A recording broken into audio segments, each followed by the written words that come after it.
ପ୍ରେରିତମାନଙ୍କର କାର୍ଯ୍ୟର ବିବରଣ ଅଧ୍ୟାୟ 28। ଆମ୍ଭେମାନେ ରକ୍ଷା ପାଇଲା ପରେ ସେହି ଦୀପ ମେଲିତି ବୋଲି ଜାଣିଲୁ। ଆଉ ବର୍ବରମାନେ ଆମ୍ଭମାନଙ୍କ ପ୍ରତି ଅସାଧାରଣ ଦୟା ଦେଖାଇଲେ, କାରଣ ବୃଷ୍ଟି ଓ ଶୀତ ହେଉଥିବାରୁ ସେମାନେ ଅଗ୍ନି ଜାଳି ଆମ୍ଭ ସମସ୍ତଙ୍କୁ ଅଭ୍ୟର୍ଥନା କଲେ।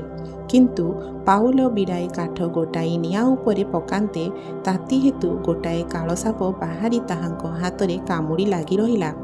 ବର୍ବରମାନେ ତାଙ୍କ ହାତରେ ସେହି ଜନ୍ତୁଟା ଝୁଲୁଥିବାର ଦେଖି ପରସ୍ପର କହିବାକୁ ଲାଗିଲେ, ଏ ଲୋକଟା ନିଶ୍ଚୟ ଖୁଣି ସମୁଦ୍ରରୁ ରକ୍ଷା ପାଇଲେ ସୁଦ୍ଧା ଧର୍ମ ଏହାକୁ ବଞ୍ଚିବାକୁ ଦେଲେ ନାହିଁ। କିନ୍ତୁ ସେ ଜନ୍ତୁଟାକୁ ଝାଡ଼ି ନିଆଁରେ ପକାଇ ଦେଲେ, ଆଉ ତାଙ୍କର କିଛି କ୍ଷତି ହେଲା ନାହିଁ। ସେ ଯେ ଫୁଲିଯିବେ କିମ୍ବା ହଠାତ୍ ମରି ପଡ଼ିଯିବେ, ଏହା ସେମାନେ ଅପେକ୍ଷା କରୁଥିଲେ।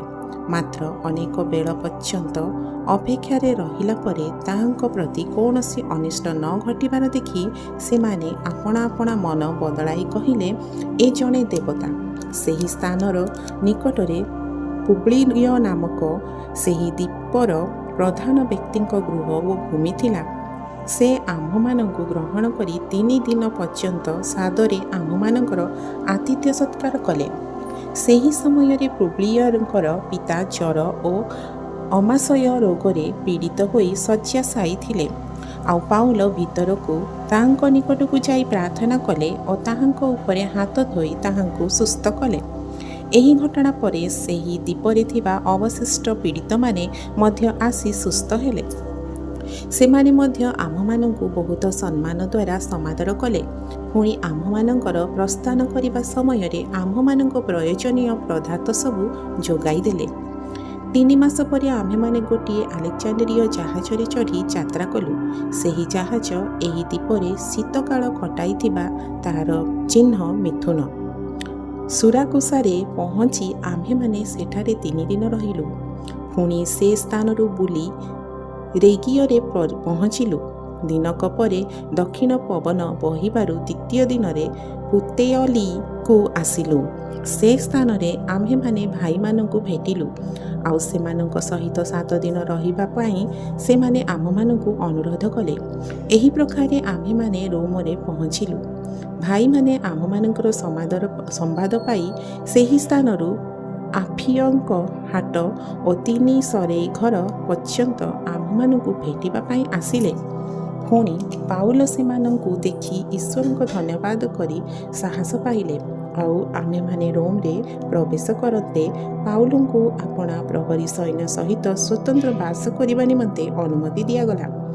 3 ଦିନ ପରେ ସେ ଯିହୁଦୀମାନଙ୍କ ପ୍ରଧାନ ବ୍ୟକ୍ତିଙ୍କୁ ଡାକି ଏକତ୍ର କଲେ। ଆଉ ସେମାନେ ଏକତ୍ର ହୁଅନ୍ତେ ସେ ସେମାନଙ୍କୁ କହିଲେ, ହେ ଭାଇମାନେ, ଯଦ୍ୟପି ମୁଁ ସ୍ୱଜାତି ବିରୁଦ୍ଧରେ କିମ୍ବା ଆମମାନଙ୍କ ପିତୃପୁରୁଷଙ୍କ ରୀତିନୀତି ବିରୁଦ୍ଧରେ କିଛି କରିନଥିଲି, ତଥାପି ଜେରୁସାଲେମରୁ ବନ୍ଦୀ ରୂପେ ରୋମୀୟମାନଙ୍କ ହସ୍ତରେ ସମର୍ପିତ ହେଲି। ସେମାନେ ମୋହର ବିଚାର କରି ମୋଠାରେ ପ୍ରାଣଦଣ୍ଡର କୌଣସି କାରଣ ନ ଥିବାରୁ ମୋତେ ମୁକ୍ତି ଦେବାକୁ ଇଚ୍ଛା କରୁଥିଲେ। କିନ୍ତୁ ଯିହୁଦୀମାନେ ସେଥିର ବିରୁଦ୍ଧରେ କହିବାରୁ ମୁଁ କାଇସରଙ୍କ ଛାମୁରେ ବିଚାରିତ ହେବା ନିମନ୍ତେ ପ୍ରାର୍ଥନା କରିବାରୁ ବାଧ୍ୟ ହେଲି। ମୋହର ଯେ ସ୍ୱଜାତି ବିରୁଦ୍ଧରେ ଅଭିଯୋଗ କରିବାର କିଛି ଥିଲା ତାହା ନୁହେଁ। ଅତଏବ ଏହି କାରଣରୁ ମୁଁ ଆପଣମାନଙ୍କୁ ମୋ ସହିତ ସାକ୍ଷାତ ଓ କଥାବାର୍ତ୍ତା କରିବାକୁ ଅନୁରୋଧ କଲି, କାରଣ ଇସ୍ରାଏଲର ଭରସା ଯୋଗୁଁ ମୁଁ ଏହି ଜଞ୍ଜିରରେ ବନ୍ଧାଯାଇଅଛି। ସେଥିରେ ସେମାନେ ତାହାଙ୍କୁ କହିଲେ, ଆପଣଙ୍କ ସମ୍ବନ୍ଧରେ ଯିହୁଦା ଦେଶରୁ ଆମ୍ଭେମାନେ କୌଣସି ପତ୍ର ପାଇନାହୁଁ, କି ଭାଇମାନଙ୍କ ମଧ୍ୟରୁ କେହି ଏଠାକୁ ଆସି ଆପଣଙ୍କ ବିଷୟରେ କୌଣସି ମନ୍ଦ ସମ୍ବାଦ ଦେଇନାହାନ୍ତି ବା କହିନାହାନ୍ତି। କିନ୍ତୁ ଆପଣଙ୍କ ଭାବ କ'ଣ, ତାହା ଆମ୍ଭେମାନେ ଆପଣଙ୍କଠାରୁ ଶୁଣିବାକୁ ଇଚ୍ଛା କରୁଅଛୁ। କାରଣ ଏହି ଦଳ ସମ୍ବନ୍ଧରେ ଆମ୍ଭେମାନେ ଜାଣୁ ଯେ ସର୍ବତ୍ର ତାହା ବିରୁଦ୍ଧରେ କଥା କୁହାଯାଉଅଛି। ଏଥିରେ ସେମାନେ ତାହାଙ୍କ ସହିତ ଗୋଟିଏ ଦିନ ନିରୂପଣ କରି ବହୁ ସଂଖ୍ୟାରେ ତାହାଙ୍କ ବସାକୁ ଆସିଲେ। ଆଉ ସେ ସକାଳୁ ସନ୍ଧ୍ୟା ପର୍ଯ୍ୟନ୍ତ ସେମାନଙ୍କ ନିକଟରେ ବ୍ୟାଖ୍ୟା କରି ଈଶ୍ୱରଙ୍କ ରାଜ୍ୟ ସମ୍ବନ୍ଧରେ ସାକ୍ଷ୍ୟ ଦେଲେ। ପୁଣି ମୋଶାଙ୍କ ବ୍ୟବସ୍ଥା ଓ ଭାବବାଦୀମାନଙ୍କ ଶାସ୍ତ୍ର ଘେନି ଯୀଶୁଙ୍କ ସମ୍ବନ୍ଧରେ ସେମାନଙ୍କ ବିଶ୍ୱାସ ଜନ୍ମାଇବାକୁ ଚେଷ୍ଟା କଲେ। ସେଥିରେ କେହି କେହି କଥିତ ବିଷୟରେ ବିଶ୍ୱାସ କଲେ, କିନ୍ତୁ କେହି କେହି ଅବିଶ୍ୱାସ କଲେ। ପୁଣି ସେମାନେ ଆପଣା ଆପଣା ମଧ୍ୟରେ ଏକମତ ନ ହେବାରୁ ବିଦାୟ ନେଲେ।